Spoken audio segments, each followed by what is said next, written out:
stuff. Do you think that anything there is extremely violent? There is entities there. There is one male. He's upstairs. He won't tell me his name. I've been trying to get his name for the longest time, but he does not like me upstairs in the women's ward. I've had different mediums tell me that he wonders why I'm upstairs in the women's ward, even when I'm giving a tour. He feels very protective of that area and just does not want men in general in there. Now, I've also had across the spirit box a very, a male growly get out type of sound. And downstairs, I've actually heard disembodied growls. So, could this entity be mostly nonverbal? Could that be the reason why you're not getting a name? I don't think so. I'm not sure if he just doesn't want me to know his name. But I know females have gone in there with voice recorders, and they have gotten a male response in that area. I know one of them recently was an EVP. She asked, "Is it all right if I'm in this area?" And a male voice came across, "You're okay." And I'm like, that's just unbelievable. That's astonishing. Mm-hmm. I've had a recording and it's told me to get out of that area. And I mean, he makes his presence known. I mean, were there very, guards? Were there guards there or male nurses or? There was what they call orderlies there, Okay. back in the day. And I know, they actually did at nighttime, they would have these two steel doors on each end of the wings, separating the men and the women's, and they would literally shut those doors at night. So the men could not get over towards the women could not get over towards the men. So, so all the crap happened, the bad crap happened during the day then? Or sometimes at night when the doors are locked, maybe by someone else, an orderly or somebody who had keys or something. Yeah. I was thinking patient on patient crime, but yeah, there's always the orderly crime and the nurse crime. And then there's the, maintenance crew, if there was anybody doing maintenance that might've done stuff. You just don't know, because if it wasn't reported, you don't have it. And so, yep. And then here's another question from Carl. He asks, do you use protection when you're investigating? And if so, what do you use? I normally use sage and prayer. That's what I normally use. I usually will sage myself after an investigation, and I usually say the Lord's Prayer, before and after. So that's what I normally use. And does it work? Have you ever brought anything home with you from any place, not just the manor, but any place? Besides your groceries. For me, it's kind of actually hard, because the house I live in is actually paranormally active. When I purchased my house, the previous owner, she passed away in it. And we ended up doing some renovations, and I've got another friend who's a medium, and she came in here and she's like, your former resident is actually in here, but she mostly stays downstairs. And I'm like, well, that kind of makes sense, because when I purchased the house, down in the basement was a full living quarters. I mean, it had, a bathroom and a full kitchen and everything. And I couldn't understand it, but she lived downstairs and rented out the upstairs. So, yeah, I mean, she is active. I know my daughter has seen her in her bedroom at the end of the bed, just looking at her. She's not malicious. She doesn't really do anything, negative, but she will look at you. I've, been downstairs and she's actually turned the lights off on me, Well, she's not wasting electricity. You don't need those lights. You have a cell phone with a flashlight. You need to use it. She probably closes the refrigerator on you too. Yeah. But I think I have brought me. Yeah, I think I have brought in some spirits home from the manor, simply because I've been there so long. They pretty much know me by name.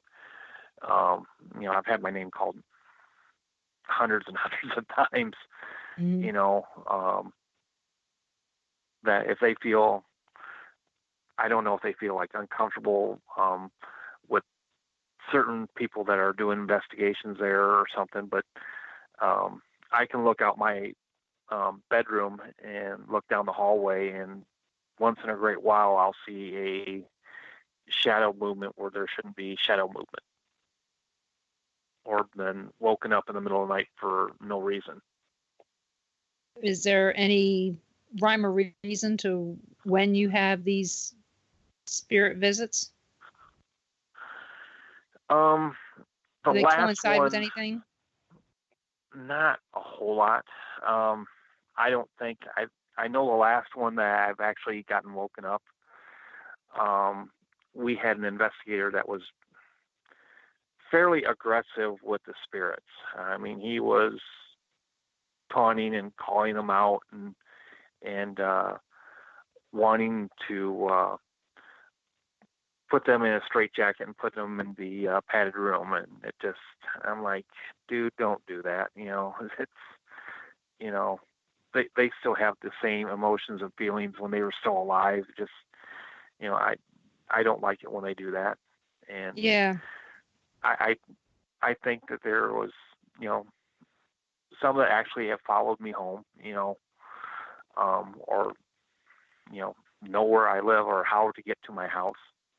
Well, they follow your energy. And I'll tell you, I have had, when I was the tour guide at the Sally House and there were spirits there that knew me, if somebody was there and they were provoking or they didn't like something that somebody did, they would come here and tell me. I didn't know who was there, but I would know somebody was there doing something wrong. And I would go and look online and find out who was there and say, hey, you guys need to stop doing this. Well, how do you know? Because I'd say, because the spirit just told me. And they're going, where are you at? I'm like, I'm 90 miles away. I don't know other than the spirit told me that you're doing this, and so if a spirit feels like you can solve their problem, they'll find your energy and they're coming to you for a reason. They feel like you're one of the people that they can come to. Of course, they might be going to somebody else too, or another spirit may be going to another guide or the owner and trying to tell them the same thing. You don't know, but that's been my experience, that I always knew if there was somebody provoking at the Sally House, whether I knew if it was rented or not. Most of the time I had no clue until the spirit showed up. So I was going to ask you that question, and you went ahead and you got there before I could finish, because as I was listening, I'm hearing some of the similarities between the stuff that I've lived through as a tour guide. And the spirits do get very familiar with the people that are there, so as fun as it is, it can also be scary, and it's a lot of responsibility, not only to the people that you're bringing, that are the spirits see you bringing in the house. That's part of the problem. They see you bringing them in. But they also, so you've got that responsibility, and That's why the spirits come and tell you. You brought them in. You know, they're wanting to know what can you do now that you brought them in to get them out of here, type stuff. Yep. But you also have responsibility to the living and to the owners. Yep. So it's a whole ton of responsibility. And Wendy, yes, crap is a technical term for a lot of stuff. Mm-hmm. Bad crap is one of the technical terms that we use in the paranormal. You should know that by now. Yep. It's one of my favorite words. I don't like to cuss a whole lot, but I do use that word a lot. So, and I mean, I had, a couple of years ago, I had to put my dog down, and I mean, she was a little beagle, but she would literally stand in a hallway just staring at nothing there, but something's there, and I know if something was there in the hallway when I was sleeping and I woke up, she would literally be right at the edge of the bed, just, looking right at the hallway. I mean, just, she was that aware and sensitive, to what was going on. Oh, our cats do that, but cats, you can't tell if they're actually looking at something or if they're just being pains. Mm-hmm. I'm serious. You can sit there and say, my cat's staring at something, and it's just doing that to tease you. Mm-hmm. It's a cat. I'm sorry, cats are like that. So we've talked a lot about the Manor, mm-hmm. and I know that that's mostly because it's your home base, and I would like to talk a little bit more about some of the other places that you've gone and some of the things that you have coming up. And we're going to start off this last bit, because that's it. After this is our last commercial break coming up, and we're going to talk about how we can find you and all that other stuff when we come back. And I want you to think about. Somebody just hit their head on the floor. We got our grandson. I just heard him. Oh. So I want you to think about some things like, what do you want people to remember about this interview when we're done, and things like that on the break. So everybody, you're listening to WBHM Digital Broadcasting out of Birmingham, Alabama. We will be back in 2 minutes. And if you have any other questions for our guests, please put them in the chat room, and I will make sure that they get asked. Thank you, and come back.